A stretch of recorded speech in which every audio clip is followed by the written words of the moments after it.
গোরাকে কলস ভরা জল ঢেলে দিল এলা। কাল রাত্রির শাস্তি নাকি ভালোবাসার শুরু, কি হতে চলেছে? তো সম্পূর্ণ জানতে ভিডিওতে একটি লাইক দিয়ে চ্যানেলটি সাবস্ক্রাইব করে পুরো ভিডিওটি দেখতে থাকুন। গল্পের শুরুতেই আমরা দেখতে পাবো গোরার মা এসে বলতে থাকে, গোরা বাকি রিচার্জের কাজগুলো শেষ করে নে। ঠিক তখনই গোরা রাগের মাথায় ধাক্কা দেয় আর একটা ডালা পড়ে যেতে যাচ্ছিল। ঠিক সেই মুহূর্তে এলা এসে ডালাটা ধরে ফেলে। গোরার মা অবাক হয়ে বলে, গোরা তুই এটা কি করলি? আর দেরি করিস না বাবা, বাকি কাজগুলো শেষ কর। তখন গোরা চেঁচিয়ে ওঠে, না আমি কোনো নিয়ম মানব না, আমি এসব মানি না।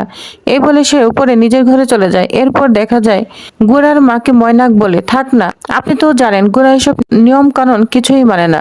কিন্তু কাল রাত্রিটা তো শেষ হয়ে গেল। এই সময় এলা চুপচাপ ময়নাকের দিকে তাকিয়ে থাকে। ঠিক তখনই ঠাম্মি এসে বলে, শোনো, আজ কাল রাত্রি এত বছরের সেনগুপ্ত বাড়ির সব নিয়ম তুমি ভেঙেছ। কাল রাত্রিতে তুমি বরের মুখ দেখেছ, এর পাপের প্রায়শ্চিত্ত তোমাকে করতেই হবে। এ কথা শুনে এলা চমকে যায়, বলে, কি বলছেন ঠাম্মি? ঠাম্মি তখন কঠোর গলায় বলে, হ্যাঁ, তোমাকেই সব খণ্ডন করতে হবে। কাল ভোরে গঙ্গা স্নান করবে, তারপরে স্বামীর পায়ে পড়ে ক্ষমা চাইবে।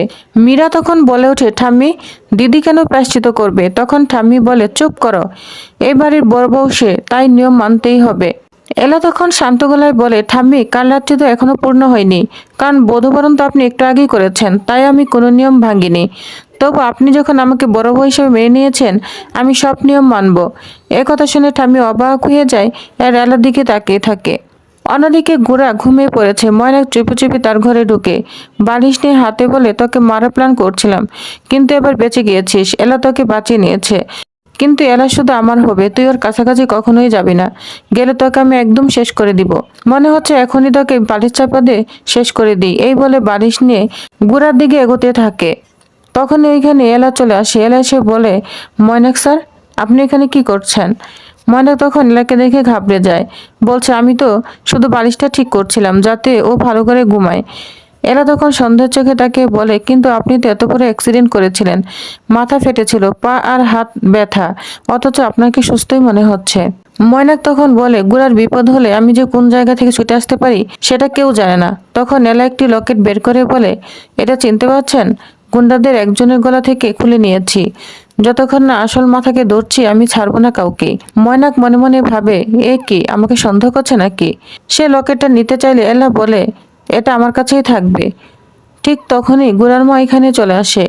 গোরার মা এসে এলাকে বলতে থাকে, গোরা, তুমি নিচে গিয়ে শুয়ে পড়ো, তোমার জন্য নিচে বিছানা করা হয়েছে। আমি আজ না গোরার কাছেই থাকবো। তখন এলা বলে, মামুনি, আজ আপনার ছেলেকে না খুব দরকার। ঠিক আছে, আপনি আপনার ছেলের কাছেই থাকেন। গোরার মা তখন নরম হয়ে যায়। রাতে সে গোরার মাথায় হাত বুলিয়ে বলে, আমার ছোট্ট গোরা, কতদিন পরে তুই আমাকে মা বলি। গোরাও কাপা কাপা গলায় বলে, মা। এদিকে এলা দূরে দাঁড়িয়ে ভাবে, এত ভালো মা, তবু গোরা কেন বুঝতে পারছে না। এদিকে সকাল হলে গঙ্গা স্নান করে জল আনতে যায় এলা। তখন মীরা বলে, দিদি তুই কেন এসব মানছিস? এলা বলে, গুরুজনের কথা মানতেই হয়। এদিকে গোরার ঘুম ভেঙে যায়। তার পাশে তার মাকে দেখে অনেক রেগে যায়, বলছে, আপনি এখানে কেন? আর আপনি আমার ঘরে কেন ঢুকেছেন? যান, এখান থেকে চলে যান। তখন তার মামুনি কান্না করতে করতে তাকে বোঝানোর চেষ্টা করে, কিন্তু গোরা আরো রাগান্বিত হতে থাকে। গোরা রাগান্বিত হয়ে তার মামুনিকে ধাক্কা দেয়। ধাক্কা দিলে পিসুমণি এসে তার মামুনিকে ধরে ফেলে আর বলে, গোরা, তুই কেন এরকম করছিস? তখন গোরা বলে, আমি বলছি না আমার ঘরে যে নুনি না, সে কেন এসেছে? তখন পিসুমণি বলে, গোরা, দিন দিন না তোর মাথাটা খারাপ হয়ে যাচ্ছে, তুই এগুলো কেন করছিস? তখন গোরা বলে, শম্পা কোথায়? এই বলে চিৎকার করতে থাকে। এদিকে শম্পা এসে বলে, আমার মায়ের অসুস্থতার জন্যই আমি বাড়িতে গিয়েছিলাম, বিয়েটাও তো দেখতে পারলাম না। তখন গোরা এসে বলে, আমি বলছি না ঘুম থেকে ওঠার পর আমার বেডের পাশে কফি দেখতে চাই, কই আমার কফি কই? আর উনি আমার ঘরে কি করছে? তখন ঠাম্মি বলে, দেখো বৌমা, তুমি জানো তো তোমাকে দেখলে আমার দাদু ভাই চেঁচামেচি চিৎকার করে, তারপরেও কেন ওর ঘরে তুমি এসেছো? পিসুমণি বলে, মা তুমি এভাবে কেন বলছো? কেন যাবে না? যাওয়ার দরকার ছিল তাই গিয়েছে, তুমি এভাবে কেন বলছো? তখন এসব বলে গোরা অবাক হয়ে যায়। তারপর মেঘনা গোরাকে বলে, এখানে ওনার দোষ কি? ওনাকে তো তোর বউ এলাই তোর কাছে থাকতে বলেছে, সেজন্যই তো থেকেছে। ধরতে হলে তুই এলাকে ধর না। তখন গোরা এলা বলে চিৎকার করে ডাকতে থাকে। এলা এসে বলে, আমি এলা বোস নই, আমি এলা সেনগুপ্ত। আপনি কবে বুঝবেন বলুন তো? আপনাকে কতবার বলতে হয়? তখন গোরা বলে, আপনার এই অবস্থা কেন? তখন হৃদ বলে, আবার কেন? ঠাম্মি তো বৌদিকে শাস্তি দিয়েছে, দেখ না, তোর জন্যই তো এই অবস্থা হয়েছে। তখন গোরা বলে, মানে আমি কি করেছি? তখন ঠাম্মি বলে, হ্যাঁ দিব না, কাল রাত্রিতে তোর মুখ দেখেছিল, বরের মুখ দেখতে নেই, ও নিষেধ অমান্য করেছে। এ কথাগুলো কি ভুল বলেছি নাকি? যা করেছি একদম ঠিক করেছি। এভাবে নিয়ম ভাঙলে তো হবে না, ওকে তো এর জন্য শাস্তি পেতেই হবে। এখন আমার দাদুভাই কি করবে না করবে সেটাও কেউ ঠিক করবে নাকি? তখন গোরা বলে, আপনার এত বড় সাহস, আপনি আপনি আমার ঘরে ওনাকে থাকতে বলেছেন? তখন এলা বলে, হ্যাঁ থাকতে বলেছি, তাতে কি হয়েছে? আর আমিই তো সব ঠিক করব। তখন গোরা বলে, মানে আপনি কি করছেন বলুন তো? তখন এলা বলে, আপনার কি কিচ্ছু মনে নেই তাই না? রাতের কথা কিচ্ছু মনে নেই? তখন দাদু বলে, হ্যাঁ তাই তো। তখন ছোটকা বলে, শোন, তুই তো ময়নাকে দেখতে গিয়ে কোথাও যেন উদয় হয়ে গিয়েছিস, সেই জন্যই তো মেয়েটার আজকে এই অবস্থা। তখন এলা বলে, আপনার জন্যই তো আমি সব কিছুই করলাম। টুরাসেনকেও সোজা করতে হবে, বুঝতে পেরেছি। তখন ঠাম্মি বলে, আবার টুরাসেন বলছো? তখন সবাই হাসতে থাকে। তখন গোরা বলে, মানে আপনি না বড্ড বাড়াবাড়ি করছেন। তখন এলা বলে, বাড়াবাড়ি? বাড়াবাড়ি আবার কি দেখছেন? এবার দেখুন না কি বাড়াবাড়ি করি। তখন দাদু বলে, দেখো গোরা, তুমি কিন্তু বড্ড বাড়াবাড়ি করছো। তখন গোরার বাবা বলে, গোরা তোমার নেশাটাকে এখনো কাটেনি? তুমি কি বলছো কি করছো কিছুই তো বুঝতে পারছো না। তোমার নেশা না কাটলে যাও তুমি শুয়ে পড়ো। তখন এলা বলে, দাঁড়ান বাবা, আমি ওনার নেশা কাটানোর ব্যবস্থা করছি, এবার দেখবেন এই এলা সেনগুপ্ত কি করতে পারে। তখন এলা গোরাকে বলে, আপনি সব ভুলে যাচ্ছেন তাই না? আপনার সঙ্গে যে আমার বিয়েটা হয়েছে এটাও তো মনে হয় নেশার ঘরে ভুলে গিয়েছেন তাই তো? তখন গোরা বলে, মানে? তখনই এলা নিজের কলসি থেকে জল ঢেলে দেয় গোরার মাথায়। এসব কাণ্ড দেখে তো সবাই হা হা করে তাকিয়ে থাকে। তখন গোরারও পুরা শরীর ভিজে যায়, ভিজে অবস্থায় দাঁড়িয়ে থাকে। তখন যা দেখে গোরার মা চমকে যায়। ঠাম্মি তখন বলে, তুমি কি করলে? কি করলে এটা? আমার দাদুভাইকে পুরো ভিজিয়ে দিলে। আর তোমাকে আমি কি বলেছিলাম তুমি তোমার স্বামীর পা ধরে ক্ষমা চাইবে, আর তুমি কেন এটা করলে? আমার দাদুভাইয়ের গায়ে এক কলসি গঙ্গা জল ঢেলে দিলে। এমনিতেই ওর ঠান্ডা লাগার ধাত আছে, এখন যদি সত্যি ঠান্ডা লেগে যায় তখন এর দায় কে নিবে? এলা তখন বলল, ঠাম্মি আমি তো আপনার নিয়মই পালন করছি। কাল রাতে আমি ওনাকে দেখেছিলাম, উনিও আমাকে দেখেছিলেন, তাহলে শাস্তি একজনের কেন হবে? দুজনেই তো সমান অপরাধী।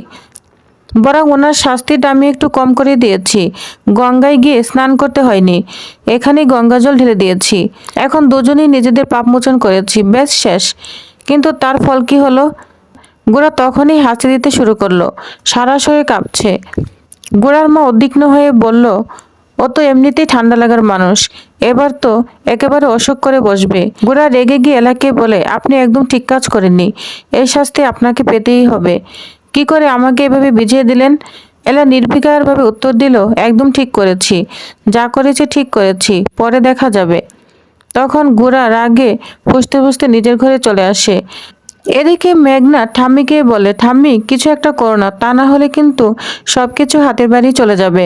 অন্যদিকে গোরার বাবা কাউকে ফোন করে বলে, ওই বিকাশ চৌধুরীকে না আমি ছাড়বো না, একদম ছাড়বো না। গোরার পিছনে গুন্ডা লাগিয়েছে, আমার স্টেপটা আরো আগে নেওয়া উচিত ছিল, তাহলে আমার ছেলে বউর উপর এতটা হামলা হতো না। এবারের ব্যবস্থা আমাকে নিতেই হবে। এদিকে গোরা নিজের ঘরে গিয়ে দেখে কাপড় চোপড় খুঁজে পাচ্ছে না। এলা তখন বলে, নিজের জামা কাপড় কোথায় রাখেন সেটাও জানেন না? গোরা তখন ঘুরে তাকিয়ে বলল, আপনি আমার ঘরে কি করছেন? এলা তখন বলে, আপনি ভুলে যাচ্ছেন, এটা শুধু এখন আপনার ঘর না, এটা কিন্তু আমারও ঘর, আপনার সঙ্গে আমার বিয়ে হয়েছে। গোরা তখন কঠোর স্বরে বলে, না, আপনার সঙ্গে আমার কোনো সম্পর্ক নেই। এদিকে গোরা খুব কাঁপছে। তখন এলা বুঝতে পারে গোরার শরীরটা খুব খারাপ লাগছে, ও ঠান্ডায় নীল হয়ে যাচ্ছে। এলার কিছু না ভেবে কম্বল এনে গোরাকে পেঁচিয়ে ধরলো, বলল, একদম চুপচাপ বসে থাকুন। গোরা ধাক্কা দিয়ে বলল, আমার কাছে একদম আসবেন না, সরে যান। এলা তখন চোখে চোখ রেখে বলল, কেন? না হলে আপনি কি করবেন? ঠিক তখনই দুজনের মধ্যে দূরত্বটা একদম কমে যায়। গোরা এলা খুব কাছাকাছি এসে দাঁড়ায়, দুজন দুজনের দিকে চোখ রেখে অবাক হয়ে তাকিয়ে থাকে। ঘরে যেন হঠাৎ নীরবতা নেমে আসে। তো ভিউয়ার্স, তাহলে আপনাদের কি মনে হচ্ছে এবার গোরা এবং এলা কি কাছাকাছি আসবে? তো আপনাদের কি মনে হয় অবশ্যই জানাবেন। নেক্সট আকর্ষণ আপডেটটি জানতে অবশ্যই আমার সাথেই থাকুন। ধন্যবাদ।